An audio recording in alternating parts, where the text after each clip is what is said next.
Bismillahirrahmanirrahim. Alhamdulillah rabbil alamin. Allahumma salli ala sayyidina Muhammadin wa alihi wasallim. Ada pertanyaan masuk tentang bagaimana jika anak-anak remaja, misalnya anak-anak SMA berthariqah ya, atau memasuki sebuah thariqah. Ya, bagaimana ya? Kembali kita pertanyakan apa sih thariqah itu dulu. Dan saya pikir dalam kajian-kajian sebelumnya sudah sangat jelas bahwa thariqah itu ya menuntut ilmu, membersihkan jiwa, membersihkan hati, memperbaiki akhlak, memuliakan budi pekerti, kemudian rajin berzikir, rajin bersalawat, kemudian mencintai Rasulullah SAW, mencintai para keturunan beliau, ahlul bait, mencintai para pewaris beliau, para wali, ya. Pertanyaannya sekarang, apakah semua yang saya sebutkan tadi itu tidak boleh dilakukan oleh anak remaja?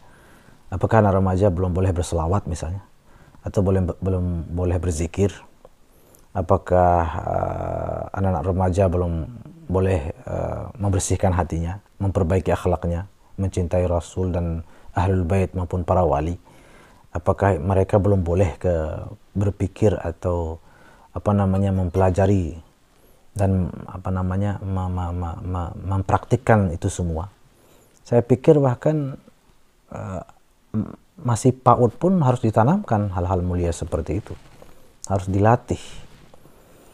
Ya, jadi masa mau menunggu tua baru mulai berzikir, berselawat, mencintai ahlul bait? Kan tidak seperti itu.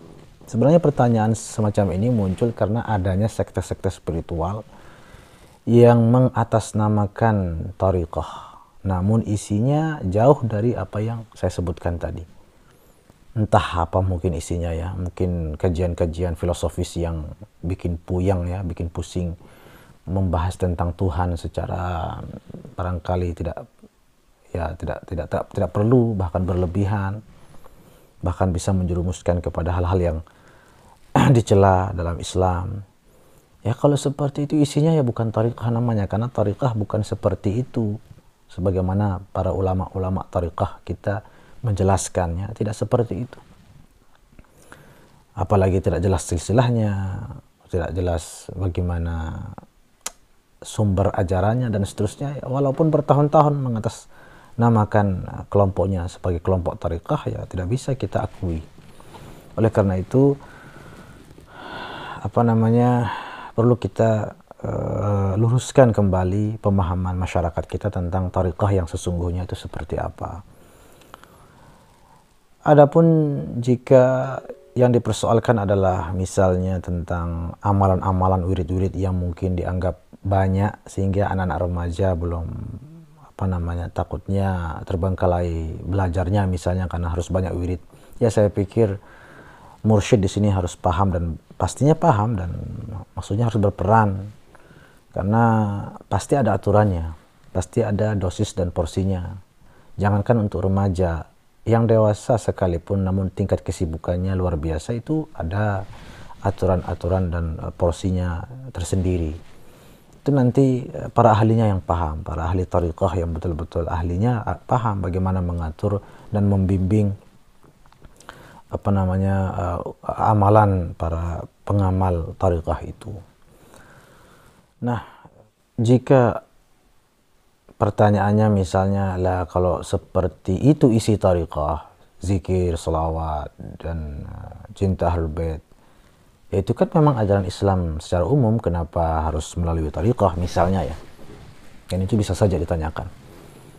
Ya memang betul, tapi kelebihannya thariqah ini adalah semua itu dilakukan dengan panduan, tuntunan, bimbingan yang ekstra intens dari orang-orang yang memang sungguh-sungguh spesialis di bidangnya.